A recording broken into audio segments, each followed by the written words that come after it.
My talk today is going to be all business, all about the Mises Institute. Despite the highfalutin title, what I'd like to do is give you a little introduction to some of what we're up to in terms of our management of the website and of our publications program, and I hope be able to open it up for some questions, because I know there's a lot of questions about the new electronic media and what's going on. Can you hear me okay? Yeah. Okay. Some time ago, it was earlier this year, there's a young kid from Georgia, not far from here, and he worked his way up in journalism and started writing articles for a major financial daily, perhaps the most important financial daily in the United States, which also has a European edition. Anyway,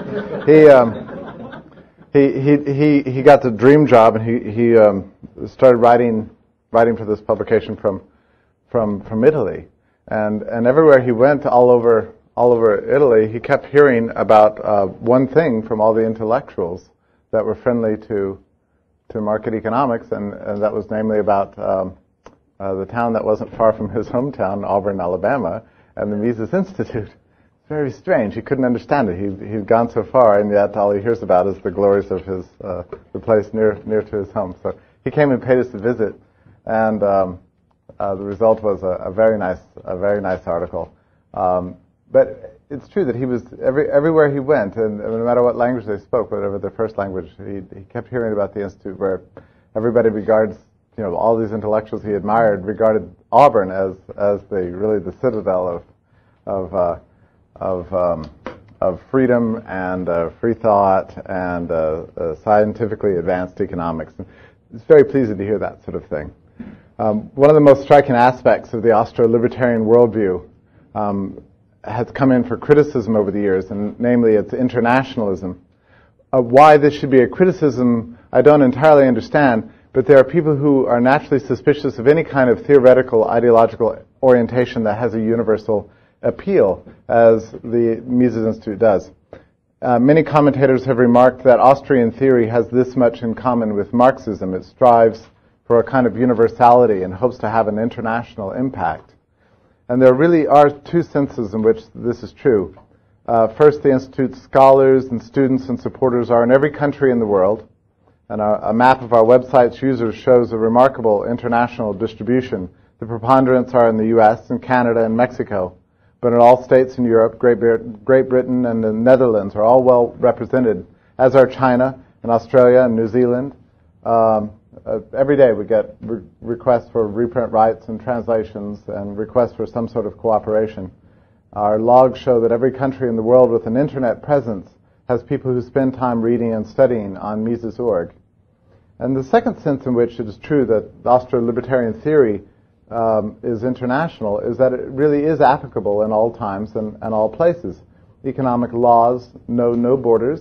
The logic of action is immutably true for all peoples and all times. Price ceilings do not create shortages in one country, surpluses in another, an all-round equilibrium in yet another. In all cases where prices are rising and yet fixed with an upper limit, the result will be the same, and a thriving black market for the goods and services will appear. It is not only the laws of the market that are the same, the nature of the state in all times and places is also identical. Cultural colorations can make a difference in how much damage the state can do to society, and bigger states are surely more harmful than smaller ones, but these are matters of degree and not in kind.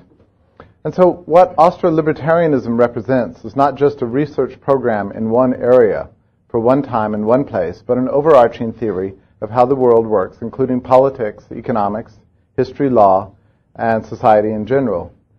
But this alone is not the basis of its appeal. The reason it attracts adherents is its explanatory power and how that compares favorably with every alternative.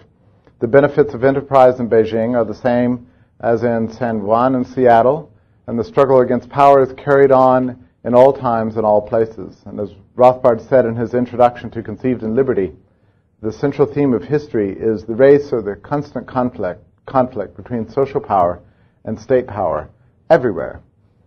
It was for holding such universally applicable views that the Austrian school was originally named.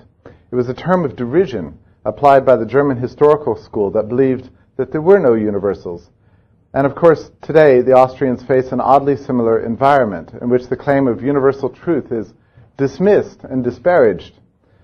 A theme of the multicultural movement, what Mises would call polylogism, is that the same theoretical logic cannot be used to study or understand radically different groups, times, and cultures. All truth, the claim goes, is embedded in particular groups and peoples. And then anyone seeking universal theory is derided, both at the turn of the century and today. We're called neo-scholastic, people who try to explain too much and end up in explaining nothing. But in this case, I think the best way to address it is just to simply let the market speak. The appeal of the Austrian school has expanded dramatically, and it is expanding month by month. And while the growth path really dates from the founding of the Mises Institute, the exponential increases date from the precise time when we've had the means to get the word out, both in electronic publication and in print. And yes, print still does exist, and the market is thriving. As we look back at our history, we can only observe one overarching error that we ever made, and that was probably underestimating the extent of the appeal of Misesian ideas. We never imagined a time would come when every workday would be a struggle to keep up with demand from the ever-growing population of students and professors, from business professionals, homeschoolers, money managers, and just every concerned citizen of all sorts from all over the world. So with that introduction, let me just tell you about some of the books we've come out with this year, explain why I think they're important, and tell you about how they're doing in the market. The first book here, Causes of the Economic Crisis, has a remarkable history. This is a series of papers that Mises wrote in the interwar period. He founded the Austrian Institute for Business Cycle Research and got busy writing about the dangers of inflation in the central banking age. He had hired Hayek at the time, and they both were doing wonderful work, trying to warn about the coming depression, explain the business cycle, and apply it to the realities of the time. Hayek, as you know, left to go to England, and a lot of his work was, he wrote it in English. He redid a lot of his papers in English, and they were published in England, and he became a major competitor to the Keynesian worldview, and it was his papers of this period that were eventually cited by the Nobel Prize Committee in 1974 as having been the ones that ended up providing a scientific alternative to Keynesian theory. Meanwhile, Mises was just as busy, but all of his work was in German. And as we know, he went to Geneva, not England, and there he was for 6 years before he came to the United States, and wrote Human Action and did remarkable work in the States. But the interwar papers never appeared in English until after Mises' death, actually. So he's never really gotten the credit he deserves for having been a pioneer in business cycle theory and for having forecasted the Great Depression, and also having seen a way out of it. The book originally came out in 1978. Bettina Graves translated his work in 1978, and it came out in a book called On the Manipulation of Money and Credit, which ends up being very difficult to get and had long been out of print. So earlier this year, we collected these papers into a single volume, put a new title on it, The Causes of the Economic Crisis, and collected all these papers by Mises, and there you go. It has a new introduction by Frank Shostak, and includes some of the introductory remarks by Percy Graves that he originally wrote for this book. And I forget now what the price is, but it's a very good price. It's a very beautiful book.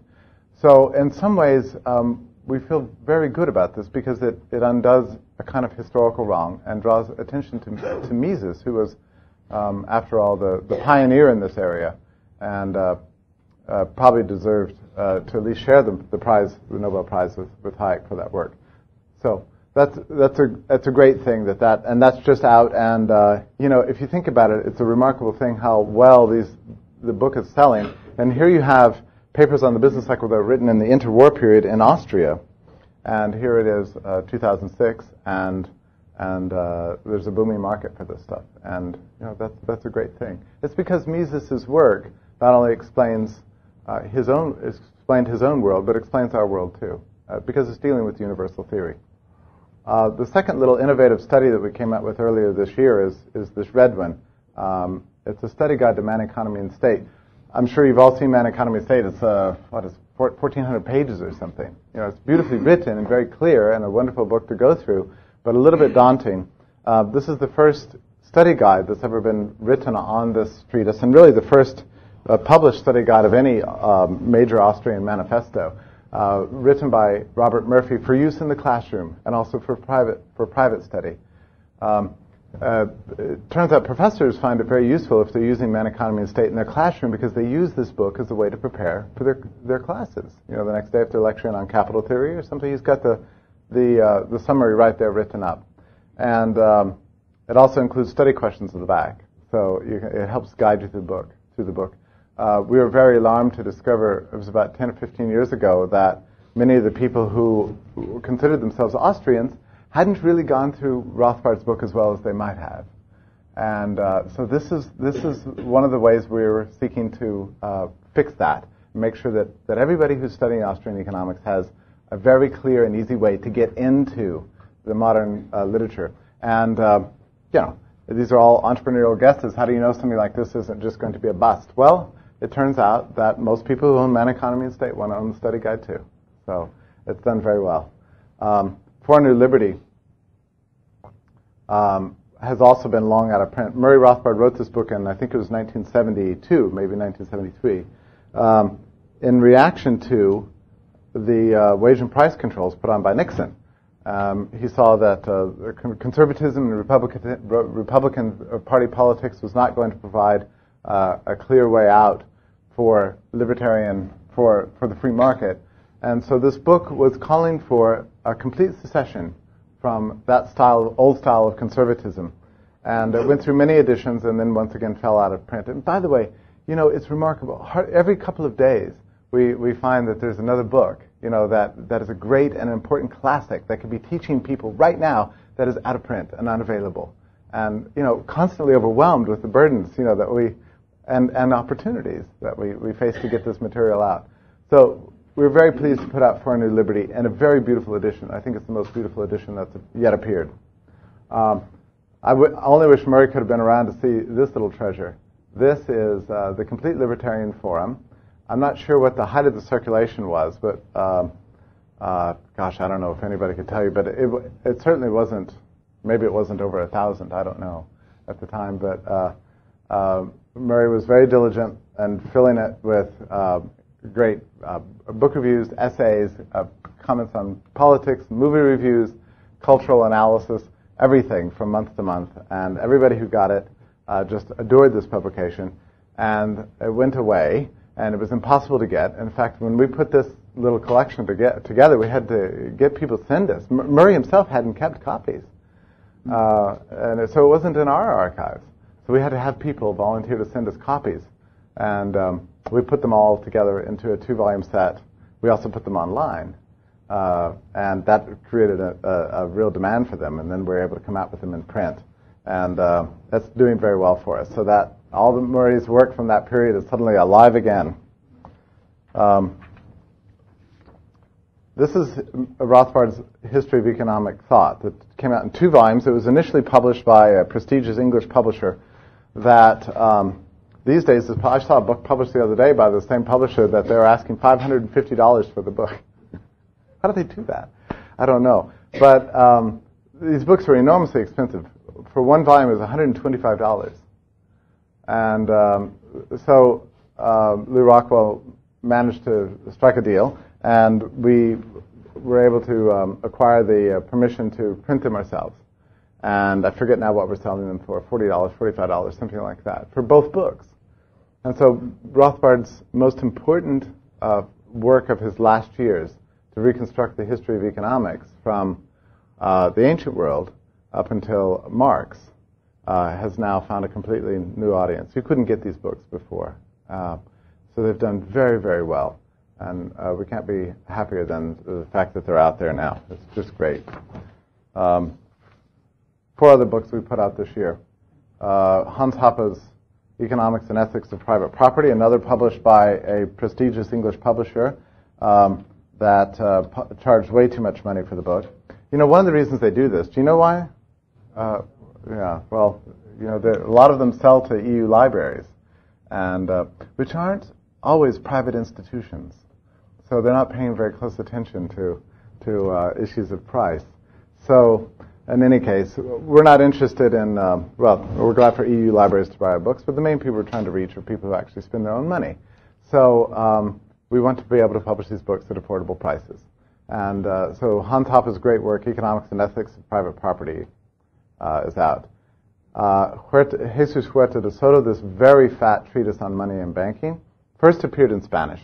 And he himself worked with the translator to come out with an English edition, and wanted the Mises Institute to do it because he knew that he could count on excellent production values, wide distribution, and a good affordable price.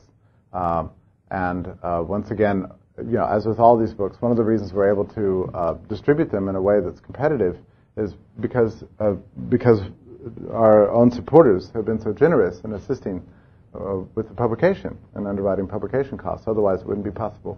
And so this book came out about 6 months ago, and it's remained a bestseller. 2 other books, The Century of War by John Denson, a collection of essays on about the origins of American wars and about how the political class has so often used propaganda and lies to trick the country into war. And this little monograph, this book came out as a result of a monograph that he wrote by the same title. We sold out of it, and so we faced the problem: do we want to reprint the monograph, or we just want to put together a book? So we decided to put together a book, and it's done beautifully. The last book that just recently came out with this wonderful cover is Power and Market. That is part of the Man, Economy, and State. You know, he wrote Power and Market as the final section of Man, Economy, and State. This was in the height of the Cold War, and I guess in 1962, when the manuscript was sent off to the publisher, and they sent it off to a referee, and the referee said, well, you know, it's a great book until he gets to the end, where he actually applies all the theory. You know, the book's much more powerful. It's just pure theory. Why don't we leave all the applications out? So the whole last section of the book was sliced out of it for its first publication run. When we put Man, Economy, and State out in a Scholars Edition earlier I guess it was last year, we united it together with Power and Market. But it turns out there is an existing demand for Power and Market as a separate treatise, as a separate book about interventionism. So we made it available in that format as well. And that's been a big seller in classrooms. Let me just show you a little bit about what we've got coming up here in the next year. Panic of 1819, Rothbard's dissertation that he wrote about the first major financial crisis in the United States that was resolved very nicely because it wasn't an FDR to run the show in 1819. This is his dissertation and still the definitive work on the topic. That will be coming out. The book called Tune Ceri Malis is actually a collection of essays that makes a very nice integrated book by our own Lou Rockwell. So his second big book will be coming out sometime within the next 6 or 8 months. The Complete Turgot. It's amazing how few writings by A.R.J. Turgot are available in English anywhere, even on bookfinder.com, very expensive. So we're coming out with a complete collection of all of his work. He was a favorite economist of Rothbard. And also equally importantly, we've got a T-shirt, actually, with Turgot's picture on it out there. So, of course, we have to have the book, too. Anytime you make a T-shirt, you have to have a treatise to go with it. This Economic Controversy is another major book. It's going to be 900 pages by Rothbard of all of his criticisms of non-Austrian theories. And that's a major book. Mystery Book 1. What can I tell you? It's a very important book.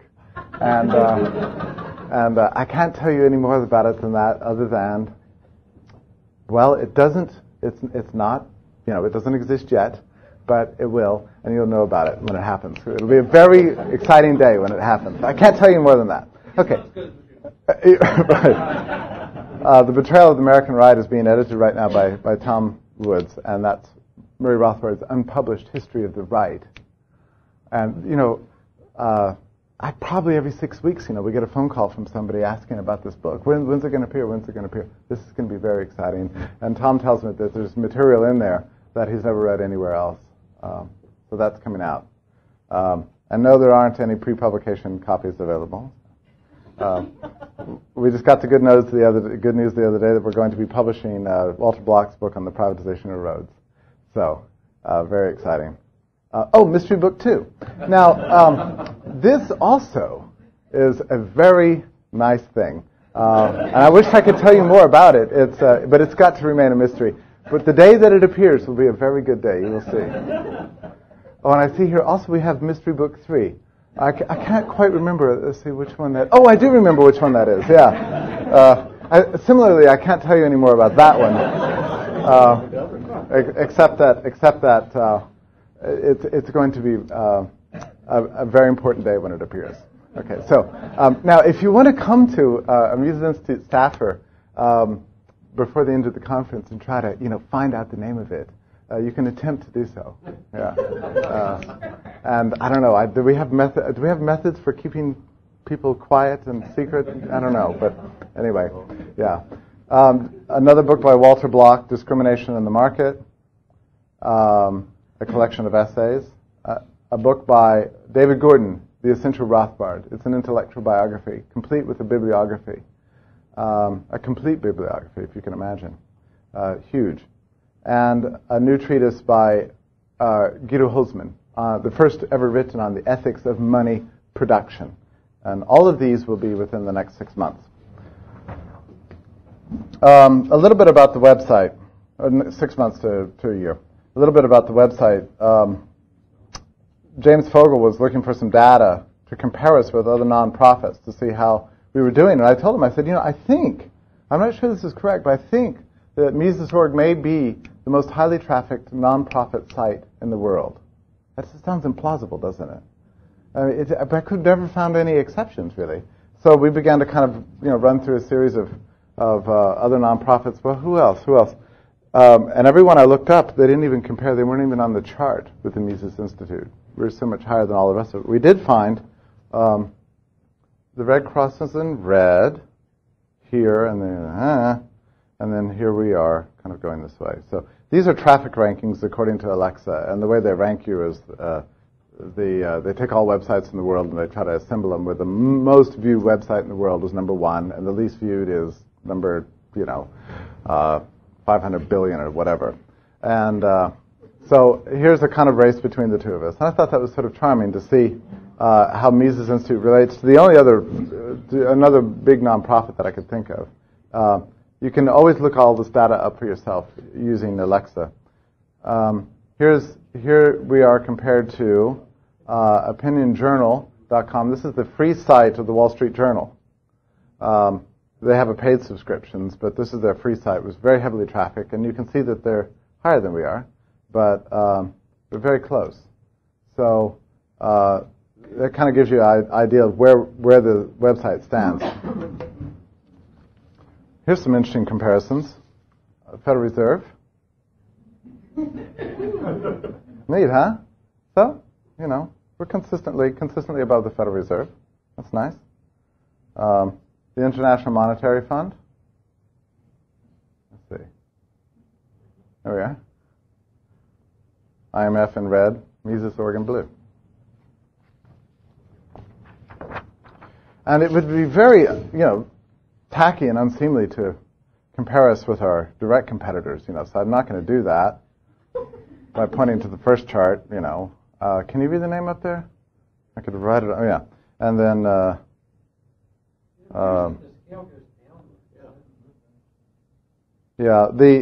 higher you are on the scales, the, relative to other websites, so it's, we're between,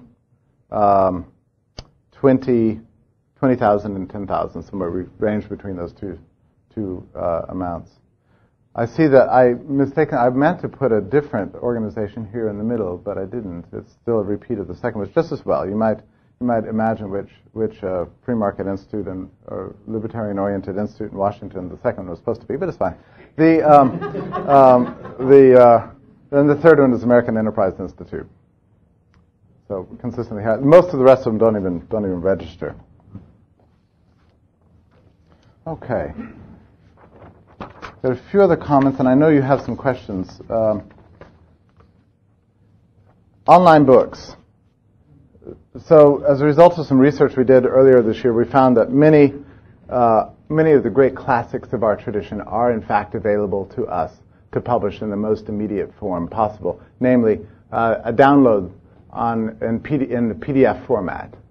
So among the hundreds and hundreds of books that we now have online on Mises.org, we recently, just in the last several months, added Essentials of Economic Theory by John Bates Clark, Jefferson by Albert J. Nock, Memoirs of a Superfluous Man, a great book, Nock, Man versus the Welfare State by Hazlitt, Country Squire in the White House, Flynn, As We Go Marching by Flynn, and Our Enemy the State, Nock, Foundations of the Market Price System, a wonderful book by Milton Shapiro. Murray Rothbard loved this book, and probably there wouldn't be a market for it if it were in print. It would be cost prohibitive, but we can easily put it online, and we did this. Other things we put online in recent times. Mises, as he taught all of his classes and seminars, he used to always throw out topics for research, ideas for dissertations and things. And Bettina Graves and Percy Graves began to write them down on note cards, and they collected a big, huge stack of these things. So she sent all these cards to us, and we scanned them all and put them all online. So now there's a complete record of all of Mises' suggested research topics between 1950 and 1968. Charles Holt Carroll's Organization of Debt into Currency. We had a donor very interested in that book. We were able to put that up online. Most of the books we've published simultaneously online. So if a person complains about paying the minimum cost of the book through the bookstore, you can always go to the PDF and read it that way. And the PDFs, as I've explained many times, having the book simultaneously published free online and also in hard copy, these two things complement each other. They're not substitutes. Well, there's other things I want to talk about, the online classroom and our archive projects. So I'm going to leave it there and open it up to questions. Okay?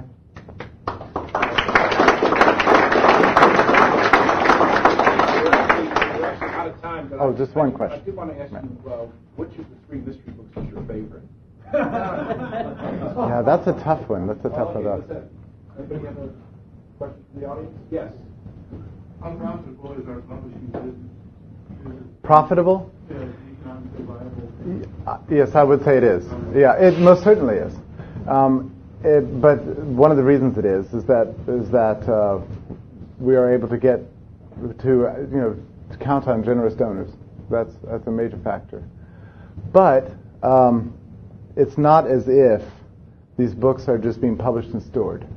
The bookstore, I have to say, it does very, very well. Just in the last several days, our traffic has been immense. The articles get cited by these social networking sites like Dig.com and these other places. These places crash servers all the time, every day.